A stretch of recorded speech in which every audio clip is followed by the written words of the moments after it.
Hello दोस्तों, स्वागत है सभी का आपका अपने चैनल बेसिक नॉलेज में। तो कैसे हैं आप लोग? आशा करते हैं मस्त है, स्वस्थ है, पढ़ाई होती है जबरदस्त कर। जी हाँ दोस्तों आज हम लोग देखने वाले सोशल साइंस का बहुत ही अच्छा सब्जेक्टिव क्वेश्चन। आप सभी का बहुत जगह में डाला सब्जेक्टिव सवाल आइए दोस्तों। आज का जो क्वेश्चन है 19 सवाल है। जिस प्रकार से आप लोग एग्जाम में क्वेश्चन पूछा जाएगा, आप लोगों को पता है 19 सवाल रहेंगे, जिसमें से आप लोगों को कुछ कुछ करना होगा। जैसे 7 में से 5 करना होगा, लघु उत्तरीय में, दीर्घ उत्तरीय में 5 में से 3 करना होगा। सभी बिल्कुल उसी पर बेस्ड है, मतलब बिल्कुल आप लोग एग्जाम दे सको उसी पर। ठीक है, और ये जो सारे सवाल है दोस्तों प्रीवियस ईयर मॉडल पर से, आप लोग प्रीवियस ईयर मॉडल पर सारा कर लीजिए, प्रीवियस ईयर क्वेश्चन पर कर लीजिए पिछले 4-5 साल का। और अगले 3 दिन जो वीडियो अपलोड होगा ध्यान से सुन लीजिए। अगला 3 दिन जो होगा सोशल साइंस में बिल्कुल महातांडव वीडियो आएगा, मतलब बहुत अच्छे वीडियो सभी को देखिए। जो वीडियोस अपलोड हो रहे हैं प्रीवियस ईयर क्वेश्चन में लाऊंगा, जो प्रीवियस ईयर मॉडल पर है उनको लाऊंगा, जो इंपॉर्टेंट क्वेश्चन है उनको लाऊंगा। सारा क्वेश्चन आएगा, आप लोग का चिंता मत कीजिए, बस आप लोग वीडियो को देखिए। और एक दो क्वेश्चन अगर रिपीट भी होता है तो उससे खुद का रिवीजन कर लीजिए। जी हाँ, जितना आता है आप लोग देख लीजिए, और नहीं आता है तो पढ़ लीजिए, मतलब यहां से पढ़ लीजिए, और आता है तो रिवीजन कर लीजिए। चलिए शुरू करते हैं इस वीडियो को, देखते हैं क्या क्या सवाल है। चल पर पहली बार है तो सब्सक्राइब कर देना और सभी को शेयर कर देना, ताकि सभी को सटीक जानकारी और अच्छे से एग्जाम दे पाए ये सारे पढ़ करके। तो दोस्तों सबसे पहले आप लोग का अति लघु उत्तरीय प्रश्न रहेगा, जिसमें आप लोग का टोटल 7 प्रश्न रहेंगे, बट आप लोग को सिर्फ 5 करना पड़ेगा। 5 कर दोगे तो 2 नंबर करके 10 नंबर मिल जाएगा। किस प्रकार के सवाल रहेंगे चलिए देखते हैं। सबसे पहला सवाल है, हेनरी फोर्ड कौन था? आपको पता है दोस्तों, हेनरी फोर्ड बहुत बड़े कारों का निर्माता था। आप लोग फोर्ड मोटर्स सुने भी होंगे ना, फोर्ड मोटर्स के निर्माता कौन है? तो हेनरी फोर्ड है। और दोस्तों बहुत ही महंगे महंगे इनके कार है, जिसको अफोर्ड हम लोग नहीं कर सकते। वैसे तो हम लोग कार ही अफोर्ड नहीं कर सकते हैं, पता नहीं आप लोग का, बट मैं तो अभी नहीं कर सकता हूँ। तो हेनरी फोर्ड दोस्तों आप लोगों का बहुत बड़ी कार के निर्माता थे। और आप लोग इसमें बस इतना ही पूछा है। नेक्स्ट क्वेश्चन देखिए, औद्योगिक क्रांति सब क्या समझते हैं? औद्योगिक क्रांति उस क्रांति को कहा जाता है जिसने 18वीं शताब्दी के उत्तरार्ध में उत्पादन की तकनीक में आश्चर्यजनक रूप से परिवर्तन कर दिए। बस रटना नहीं है, समझ लो, पहले बोल रहा हूँ। औद्योगिक क्रांति क्या है? औद्योगिक मतलब उद्योग, ठीक है। उद्योग की क्रांति मतलब ज्यादा से ज्यादा उद्योग लगने लगे। एक ऐसी क्रांति जहां पर बहुत सारे उद्योग लग रहे थे, और ये कब हुआ था? 18वीं शताब्दी के उत्तरार्ध में हुआ था। ठीक है, वही चीज लिखा है, जो उत्पादन और उद्योग लगेंगे तो उत्पादन बढ़िया होगा। तो वही चीज लिखा हुआ है कि औद्योगिक क्रांति उस क्रांति को कहा जाता है जिसमें 18वीं शताब्दी के उत्तरार्ध में उत्पादन की तकनीक में आश्चर्यजनक रूप से परिवर्तन कर दिया। बहुत वृद्धि हुआ था, एकदम लो, जितना लो सकता है उत्पादन हो रहा था बहुत ज्यादा, क्योंकि फैक्ट्रियां लग चुकी थी, उद्योग लग चुके थे। इस क्रांति का श्रेय कहां से हुआ था? इंग्लैंड में। ये ऑब्जेक्टिव में आ सकता है, देख लो। क्षेत्रीय दल किसे कहते हैं? तो ऐसा राजनीतिक दल जो अपने क्षेत्र के हित के लिए कार्य करता है। क्षेत्रीय मतलब अपना एरिया का दल, बोलता है ना ये मेरा एरिया है, अपन का इलाका, बोलता है ना ये भाई अपन का अड्डा है। तो बिल्कुल क्षेत्रीय दल मतलब अपना लोकल का जो नेता वेता होता है ना, क्षेत्रीय दल उसको बोलते हैं। समझ रहे हो? ऐसा राजनीतिक दल जो अपने क्षेत्र के हित के लिए, हित मतलब अपने क्षेत्र के अच्छे के लिए कार्य करता है, उसे क्षेत्रीय दल बोलते हैं। और इसके कार्य का दायरा जो होता है वो सीमित होता है, बिल्कुल अपना क्षेत्र। जैसे मान लीजिए जो विधानसभा है, अपना जो सिंदरी विधानसभा है या फिर आपका जो भी विधानसभा है, उस एरिया का ही काम देखेगा। ठीक है, अब बाहर का पूरा झारखंड में क्या वो नहीं देखने जाएगा, अपना लोकल एरिया में क्या होगा वो देखेगा वो। तो ये होता है क्षेत्रीय दल। खरीफ फसल भाई साहब जो अक्टूबर के आसपास में काट लेते हैं और जून जुलाई में बो देते हैं, खरीफ फसल हो गया। ऐसी फसल जिससे जून जुलाई में बोते हैं और अक्टूबर के आसपास काट लेते हैं उसे खरीफ फसल कहते हैं। ऐसा कौन सा फसल होता है? धान होता है ना खरीफ फसल, जून जुलाई में बोते हैं, अक्टूबर नवंबर में काटते हैं। नेपाल में किस तरह की शासन व्यवस्था है? दोस्तों नेपाल में संघीय लोकतांत्रिक शासन व्यवस्था है। ठीक है, संघीय लोकतांत्रिक शासन व्यवस्था है नेपाल में, याद रखना, ऑब्जेक्टिव में भी आ सकता है। और श्रीलंका में दोस्तों एकात्मक शासन व्यवस्था, याद रखना।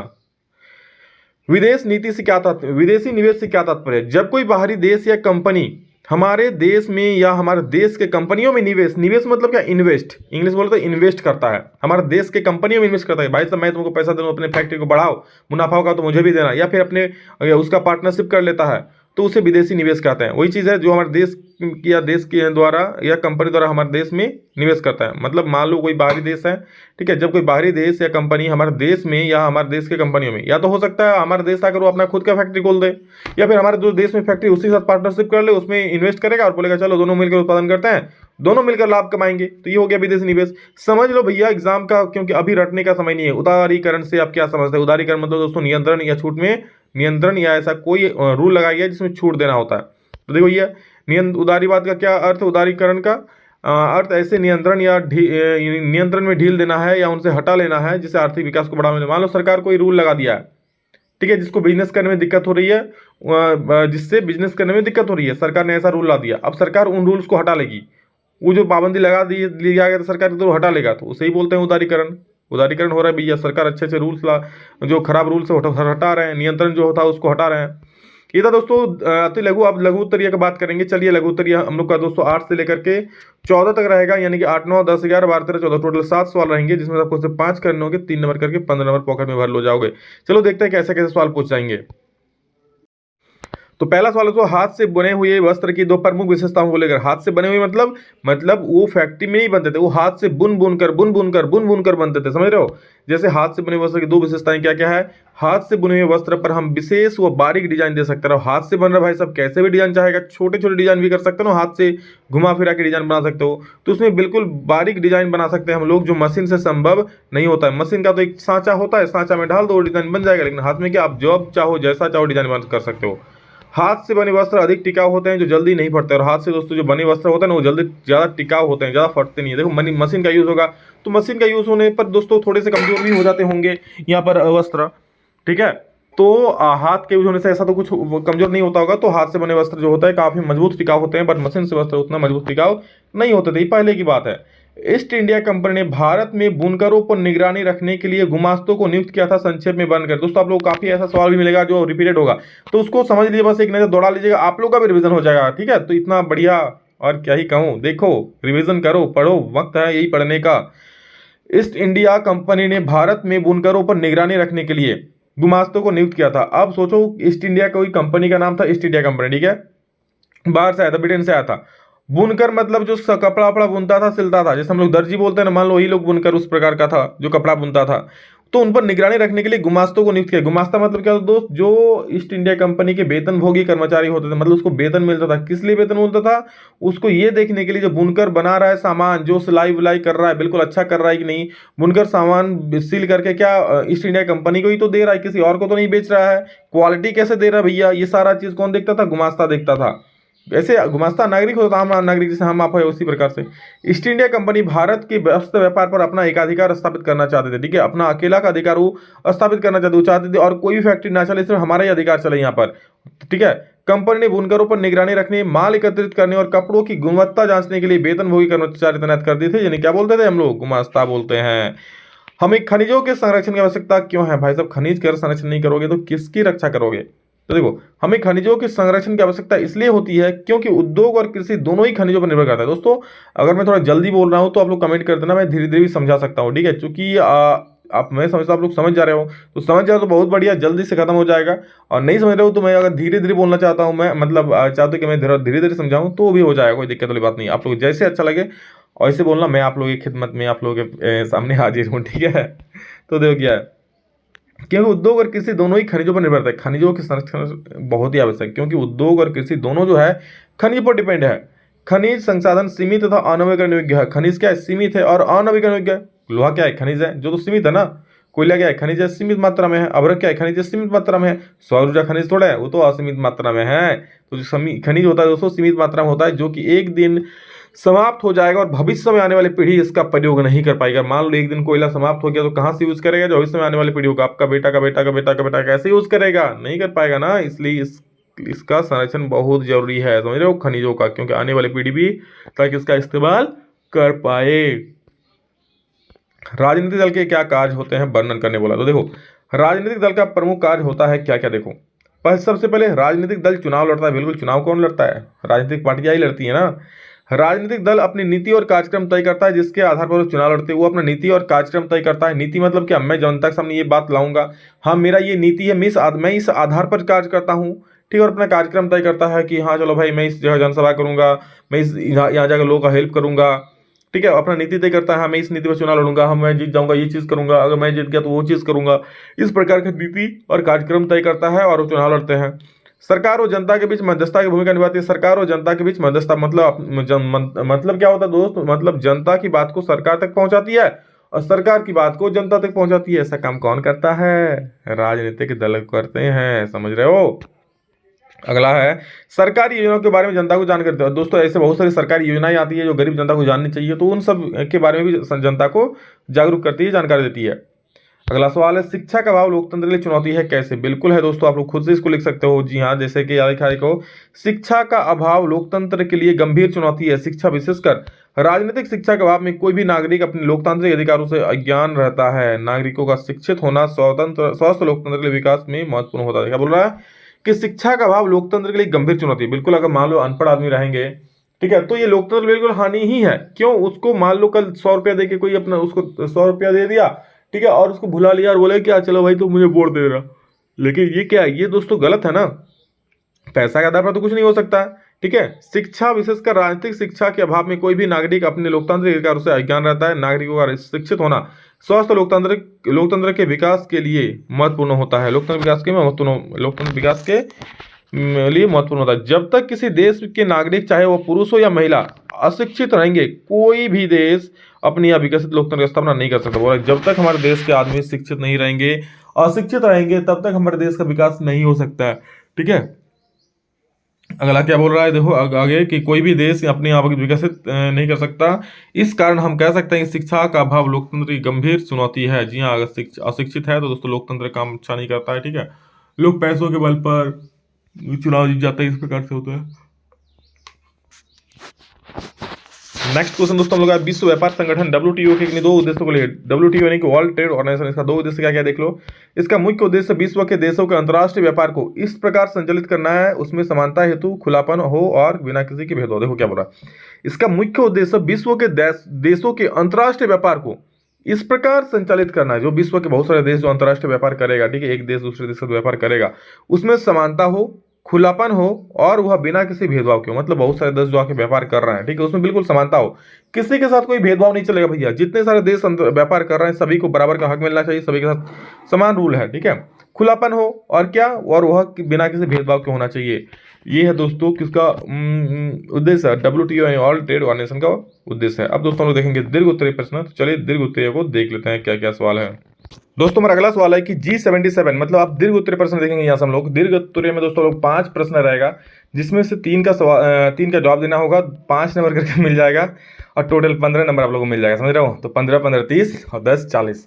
दोस्तों जितना सब्जेक्टिव में बताऊंगा ना, उसमें से अगर कर लेते हो तो 40 में से आपको 35 प्लस कहीं नहीं जाएगा आपका। और अगर आपका राइटिंग अच्छा हो, लिखने का शैली अच्छा हो, तो 40 में से 38 39 40 तक मिला सकते हो। ठीक है, चलो आगे बढ़ते हैं दोस्तों। अगला सवाल हो रहा है G77 देशों से क्या आप क्या समझते हो। G77 नाम ही दर्शा रहा है क्या 77 देशों का समूह है भैया, अकेला नहीं है। G77 77 देशों का, विकासशील देशों का एक ऐसा समूह है दोस्तों। ये विकासशील देश मतलब जो भी विकसित नहीं हुए हैं, डेवलप्ड नहीं हुए हैं, जैसे हम लोग का भारत हो गया, ठीक है, उस प्रकार से ये 77 देशों का समूह है, 77 विकासशील देशों का समूह है, जो अपनी अर्थव्यवस्था को तेज गति प्रदान करने के लिए संगठित हुआ। संगठित मतलब क्या, एक साथ मिला हुआ है, अपना गुट बनाया हुआ है। टोटल 17 देश जिसमें है, और अपना अर्थव्यवस्था मतलब अपना जो अर्थव्यवस्था क्या, अपना जो बाजार को, जो उसमें व्यवसाय होगा, मतलब कह सकते हो अपने देश को आगे बढ़ाने के लिए, ठीक है, प्रगति देने के लिए एक साथ संगठित हुआ है। इनका उद्देश्य अपने संसाधनों पर नियंत्रण रखना, जिससे उन्हें आर्थिक विकास में सहायता मिल सके। क्या बोल रहा है, जो G77 देश किसका मेन उद्देश्य क्या है कि आपका उसका जो संसाधन है उस पर नियंत्रण रखना। ठीक है, तब बिना मतलब का संसाधन इधर खर्चा हो रहा है, जैसे झारखंड में कोयला खर्चा हो रहा है, इधर उधर कचौरी हो रहा है, तो संसाधन पर नियंत्रण रखना। ठीक है, उन्हें आर्थिक विकास में सहायता मिल सके, और संसाधन रहेगा तो भैया उसे बेचकर तो पैसा मिलेगा ना। अब ऐसा नहीं कि चलो भाई औने पौने दाम में अपना संसाधन बेच रहे हैं, अपना कोयला लोहा सब बेच रहे हैं, ऐसा नहीं, ताकि उसे उचित दाम मिले, कच्चा माल का सही दाम मिले, और अपने तैयार मालों को विकसित देशों के बाजार में बेचने के लिए अच्छी पहुंच मिले। अब दोस्तों जब G77 देश हो जाएगा, 77 देशों का समूह हो गया, तो ये सारे देश अपने आप दूसरे से व्यापार करेंगे मजा से, एकदम समझ रहे हो। उसका माल एक देश का माल दूसरे देश में जाकर बेचा जाएगा। तो इस प्रकार से संयुक्त राष्ट्र में विकासशील देशों के हित की बात रखने वाला सबसे बड़ा गुट है दोस्तों। संयुक्त राष्ट्र में अपना बात रखने वाला, अपने विकासों की बात रखने वाला, अपने हितों की बात रखने वाला जो G77 है ना, अकेला है, वन एंड आर्मी है, सबसे बड़ा गुट है। जो दोस्तों G77 को ब्रिटेन वुड्स के संतानों की प्रतिक्रिया के रूप में भी देखा जाता है। ब्रिटेन वुड्स में दोस्तों जब हुआ था, ब्रिटेन वुड्स में विकासशील देशों को वो उतना स्थान नहीं मिला था, तब क्या बोला, विकासशील देशों का आ गया गुस्सा और उन्होंने अपने लिए G77 बना लिया, समझ लो। और इसीलिए दोस्तों इसकी संतानों की प्रतिक्रिया रूप में देखा जाता है। चलो आगे देखते हैं, लोकतांत्रिक शासन व्यवस्थाओं के समक्ष विस्तार की चुनौती क्या है। तो देखो, लोकतांत्रिक शासन व्यवस्थाओं के समक्ष विस्तार की अनेक चुनौतियां हैं, कोई एक नहीं भैया, अनेक सारी है। क्या क्या है, लोकतंत्र के विस्तार की चुनौती का अर्थ ही होता है कि सत्ता में साझेदारी को विस्तृत बनाया जाए, और इसी उद्देश्य से विकेंद्रीकरण के सिद्धांत को अपनाया था। क्या बोल रहा है, लोकतांत्रिक शासन व्यवस्थाओं के समक्ष विस्तार की चुनौती क्या है। ठीक है, मतलब लोकतांत्रिक शासन जो व्यवस्था है, लोकतंत्र को अच्छा बनाया जाए, इसमें दोस्तों चुनौती, इसमें रुकावट क्या आता है।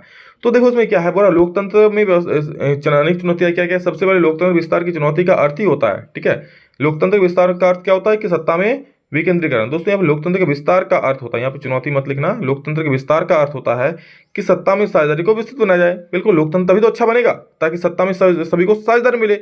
इसी उद्देश्य से विकेंद्रीकरण के सिद्धांत को अपनाइए। विकेंद्रीकरण मतलब सत्ता को विभिन्न भागों में बांटा गया, राज्य सरकार में, केंद्र सरकार में, स्थानीय सरकार में। इस प्रकार सरकार की सत्ता को कई स्तरों में बांट दिया जाता है, जैसे केंद्र सरकार, राज्य सरकार, स्थानीय प्रशासन इकाइयां। समझ गए हो। सत्ता में साझेदारी को विस्तृत बनाने के लिए वंश, लिंग, जाति, धर्म, संप्रदाय, भाषा, स्थान आदि को भेदभाव मिटाने की चुनौती है। देखो ये है चुनौती, ठीक है, समझ गए हैं। ये तो आपका सत्ता, उसको मतलब सत्ता में विस्तार के लिए ये चीज नियम है, हाँ ये चीज अच्छा हो। लेकिन चुनौती क्या है, रुकावटें क्या है, हमारे देश में अलग अलग वंश के, अलग लिंग, जाति, धर्म, संप्रदाय, भाषा, अलग अलग लोग रहते हैं, अलग अलग स्थानों में लोग रहते हैं, और सभी का, और इसी यही जो दोस्तों भिन्नता होता है, यही जो होता है भेदभाव मिटाने की चुनौती। इसमें जो मिटाना है भेदभाव, ठीक है, सभी को साथ में लेकर चलना लोकतंत्र के लिए यही सबसे बड़ी चुनौती है। इसके लिए भारत ने अनेक प्रयास किए हैं। पंचायती राज की स्थापना की गई है। सत्ता में साझेदारी को विस्तृत करने के लिए पंचायत राज व्यवस्थाओं में महिलाओं को 33% आरक्षण दिया गया है। समझ रहे हो दोस्तों, ये तब का बात है, ठीक है। पंचायत राज की स्थापना की गई है। सत्ता में क्या बोल रहा है, साझेदारी को विस्तृत करने की पंचायती राज व्यवस्था में महिलाओं को 33% आरक्षण दिया गया है। ठीक है, तो दोस्तों ये जो 33% है ना, कई राज्यों ने अभी इसे बढ़ा करके 50% भी कर दिया गया है, ठीक है। लेकिन ऐसे 33% आप लोग लिख सकते हो अभी, क्योंकि मैक्सिमम पहले से चला आ रहा था। कुछ राज्यों ने इसे 50% कर दिया है। एक अर्थव्यवस्था में मुद्रा की भूमिका की विवेचना कीजिए। भैया मुद्रा की भूमिका, इसके बिना कुछ भी नहीं हो सकता, कुछ भी मतलब कुछ भी नहीं। तो इसकी भूमिका आप खुद से लिख सकते हो। क्या देखो, एक अर्थव्यवस्था में मुद्रा की बहुत ही महत्वपूर्ण भूमिका होती है। बहुत ही मतलब बहुत ही महत्वपूर्ण भूमिका होती है। क्या होती है, मुद्रा की सहायता से हम किसी वस्तु खरीद सकते। मुद्रा मतलब रोकड़ा भैया, रोकड़ा, पैसा जो होता है उसी की तो बोल रहा है। तो ये कह सकते हो कि पैसा की क्या भूमिका है किसी देश की अर्थव्यवस्था में। अर्थव्यवस्था मतलब क्या, देश का जो बाजार है, पैसे कमा रहा है लोग, वही अर्थव्यवस्था हो गया। देश जितना अच्छा चलेगा, जितना ज्यादा सामान बेचाएगा, जितना लोगों को रोजगार मिलेगा, लोगों के पास जितना पैसा होगा उतना अर्थव्यवस्था अच्छा होगा, ठीक है। तो मुद्रा की क्या भूमिका है देखो, तो भाई साहब मुद्रा की सहायता से हम किसी वस्तु को खरीद या बेच सकते हैं। व्यापार में तो मुद्रा को बहुत ही अहम भूमिका होती है, क्योंकि मुद्रा के द्वारा व्यापारिक क्रिया सफलतापूर्वक पूरी की जाती है व्यापार में। क्योंकि मेन मुद्रा, भाई साहब अगर किसी का डील भी हो रहा है तो मेन बीच में क्या आता है, मनी ही आता है। मनी पर ही सारा चीज है। अगर कोई दो देश व्यापार कर रहा है तो उसमें भी बीच में मनी आएगा। दो राज्य व्यापार कर रहा है तो उस भी बीच में मनी आएगा। कोई एक सामान को बेच रहा है, दूसरा खरीद रहा है, तो भी बीच में मनी चाहिए, ठीक है। आप अपने दोस्तों को पार्टी देने जाओगे तो भी बीच में मनी चाहिए, क्योंकि मनी के बिना कुछ नहीं होता है, सब कुछ मनी है। समझो, आप लोग अच्छा पढ़ रहे हो, अच्छा नौकरी मिलेगा, फाइनली आपको अच्छा सैलरी मिलेगा, इसमें भी मनी है। मतलब हर जगह मनी मनी है, समझ रहे हो। क्यों, सारे व्यापार में तो मुद्रा, क्योंकि आप कोई सामान खरीदने जाओगे तो पैसा देना पड़ेगा, तो व्यापार में तो मुद्रा का अहम भूमिका होता ही है। बजट निर्माण में मुद्रा की अहम भूमिका होती है। कोई बजट कितना बड़ा है, मुद्रा के आधार पर इसे मापा जाता है। मतलब बजट देता है ना सरकार, चलो भाई इतना बजट दिए, जैसे मोदी ने घोषणा कर दिया, मैं झारखंड को 5 करोड़ रुपया, चलो 5 करोड़ तो बहुत कम है, 5,000 करोड़ रुपया का दान देता हूँ, या फिर झारखंड का बजट में 5,000 रुपया का मैं मदद करता हूँ। तो जितना ज़्यादा दोस्तों मतलब मुद्रा का दाम, मुद्रा बढ़ेगा उतना बजट अच्छा होगा, ठीक है। राष्ट्रीय आय की गणना भी मुद्रा में की जाती है, जिसकी मुद्रा, इसलिए मुद्रा की विशेष भूमिका होती है। देश की राष्ट्रीय आय की गणना मुद्रा में की जाती है, जो देश के निवासियों का जीवन स्तर को दर्शाती है। राष्ट्रीय आय कितना हो रहा है, मुद्रा के बिना राष्ट्रीय आय को गणना करना बहुत ही कठिन है, ठीक है। कैसे आय ये करेगा कि इसके पास चलो कितना चावल है, वो ज़्यादा धनी है। मुद्रा देखा जाता है किसके पास कितना पैसा है, ये नहीं देखा जाता किसके पास कितना चावल है, किसके पास कितना आटा है। पैसा किसके पास कितना है उसके आधार पर धनी और गरीब मापा जाता है। इस प्रकार की किसी भी देश की अर्थव्यवस्था में मुद्रा की बहुत ही अहम भूमिका होती है। समझ गए, चलो बहुत बढ़िया। नेक्स्ट क्वेश्चन, भारत में सौर ऊर्जा का भविष्य उज्ज्वल है। भैया क्यों, भारत में सौर ऊर्जा का भविष्य दोस्तों उज्ज्वल ही है। भारत एक उष्णकटिबंधीय देश है, जिसके कारण यहाँ अत्यधिक गर्मी पड़ती है, इसलिए सौर ऊर्जा ज़्यादा मिलेगा। ग्रामीण और दूर दराज इलाकों में सौर ऊर्जा तेजी से प्रचलित हो रही है। और आप लोग अब देखेंगे गांव में भी दोस्तों सोलर पैनल लग गया है ना, पोल पोल में जाके सोलर लाइट लगा दिया है, ऊपर में पैनल लगा दिया है, तो तेजी से प्रचलित हो रहा है, तेजी से आ रहा है। सौर ऊर्जा संयंत्र को भारत के विभिन्न भागों में स्थापित किया जा रहा है, जिससे प्रदूषण कम करने में सहायता मिल रही है, और यह पर्यावरण संरक्षण में महत्वपूर्ण योगदान देता है। क्या बोल रहा है, सौर ऊर्जा को विभिन्न जगहों पर लगाया जा रहा है, ठीक है, स्थापित किया जा रहा है, जिससे प्रदूषण क्या हो रहा है, कम हो रहा है, और इससे पर्यावरण संरक्षण में भी महत्वपूर्ण भूमिका हो रही है। क्योंकि प्रदूषण कम हो रहा है ना, प्रदूषण कम होगा तो पर्यावरण बहुत अच्छा रहेगा। हमें तेल या गैस का आयात करने पर भी हमें काफ़ी मात्रा में विदेशी निवेश की मुद्रा देनी पड़ता है। हम जब तेल या गैस का आयात करते हैं दोस्तों, तो हमें बहुत मात्रा में दोस्तों विदेशी मुद्रा का खर्चा करना पड़ता है, क्योंकि जैसे यहाँ से तेल लाओगे वहाँ की मुद्रा होनी चाहिए ना। अब वो लोग रुपया तो लेगा नहीं, समझ रहे हो, इसके स्थान पर सौर ऊर्जा का प्रयोग करने पर हम काफी ज्यादा मात्रा में विदेशी मुद्रा बचा सकते हैं, और इसके स्थान पर सौर ऊर्जा का प्रयोग करने पर हम काफी ज्यादा मात्रा में विदेशी मुद्रा को बचा सकते हैं, इसलिए इसका भविष्य उज्जवल है। समझ रहे हो? अगर हम लोग सौर ऊर्जा का उपयोग करेंगे तो पेट्रोल बचेगा। जैसे मान लो बोलते हैं ना, अभी तो स्कूटी चार्जिंग वाला निकल गया, कहीं तो सोलर वाला स्कूटी निकल जाएगा, मतलब सूर्य की रोशनी जितना देर से उसी से चार्ज हो जाएगा, तो फिर पेट्रोल की मतलब इस सबका उतना जरूरत घट जाएगा। समझ रहे हो? इसलिए इसका भविष्य काफी उज्जवल है। देश में बेकार पड़े बंजर जमीन पर सुदूरवर्ती इलाकों में सौर ऊर्जा स्थापित किया जा सकता है, मतलब कहीं भी जो वहाँ पर खेती वेती नहीं होता है वहाँ पर सौर ऊर्जा आप पैनल लगा सकते हैं। और अंतिम सवाल है, भारत प्रारंभिक जीवन निर्वाह कृषि का वर्णन करिए। मैं आप लोग को पहले ही बताया था, सिंपल सा क्वेश्चन है। प्रारंभिक जीवन निर्वाह मतलब जीवन निर्वाह मतलब क्या?